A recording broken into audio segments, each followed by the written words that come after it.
जी हाँ दोस्तों, जो कहानी मैं आपको बताने जा रहा हूँ यह एकदम सच्ची और दिलचस्प कहानी है। मैं राकेश।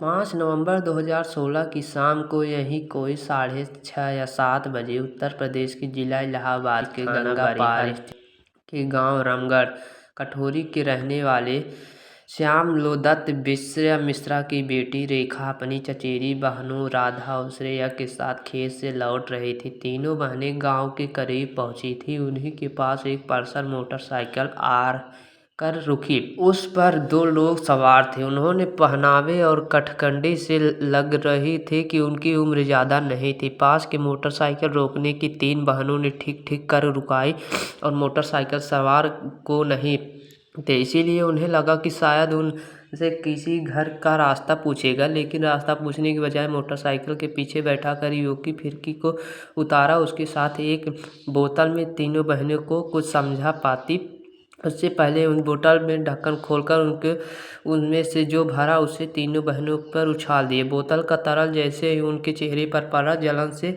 बिलबिला उठे।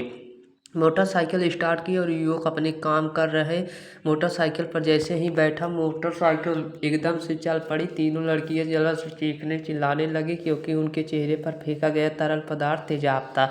उनकी चीख पुकार पर पूरा गांव इकट्ठा हो गया और टार्च रोशनी से उन चेहरे पर देखा तो उनके देखने वालों के रोंगटे खड़े हो गए। लड़कियों की स्थिति काफ़ी गंभीर थी।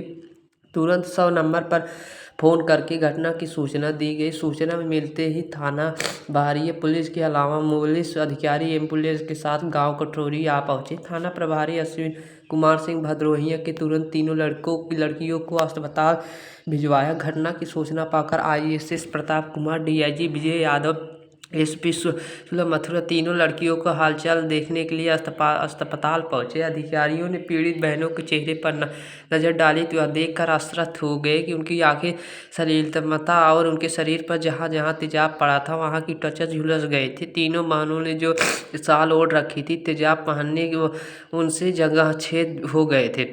अगर वे शाल न ओढ़े होती। पुलिस अधिकारियों की पीड़ित लड़कियों के घर वालों ने पूछताछ की तो ताकि हमलावरों के बारे में कुछ पता चल सके। इस पूछताछ में पता चला कि श्याम लोदत्त अपनी पड़ोसन के रास्ते में लेकर विवाद चल रहा था। इसी के साथ यह भी पता चला कि तेजाबी हमले में झुलसी श्रेया का पड़ोस से रहने वाली पिंकी मिश्रा के साथ कुछ बात को लेकर विवाद था। श्रेया, पिंकी और रेखा एक कॉलेज में पढ़ती थी। IG के निर्देश पर इन दोनों बिंदुओं पर जांच आगे बढ़ाई गई। जबकि यह सब पता चलता, उन्होंने एक बात और ध्यान में लिया कि रास्ते पर विवाद चल रहा था। यही मामला उनके हत्या का था। IC के निर्देश पर दोनों बिंदुओं पर जांच आगे बढ़ाई गई तो दोनों एक ही घटना के कोई संबंध नहीं निकला।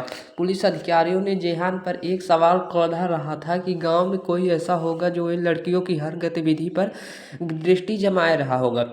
वही पल पल की जानकारी हमला करने वालों को दे रहा होगा, जिससे वह पुलिस के शक पर उससे पूछताछ की गई तो पुलिस को असफलता मिली।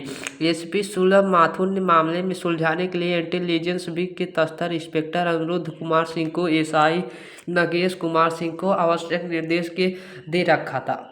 अनिरुद्ध कुमार सिंह ने अस्पताल पहुंचकर तीनों बहनों की एक बार पूछताछ की और श्रेया ने बताया कि उन पर तेजाब फेंकने के बाद हमलावर ने किसी को फ़ोन कर कहा कि काम हो गया। इस पूछताछ के बाद उन्होंने अपनी टीम को तेजार head constable Indrapal constable Pawan Singh को भेजा और पंकज त्रिपाठी, हेम पटेल, अनुराग, विजय यादव के विषय में इन लोगों को जानकारी इकट्ठा के लिए कहा।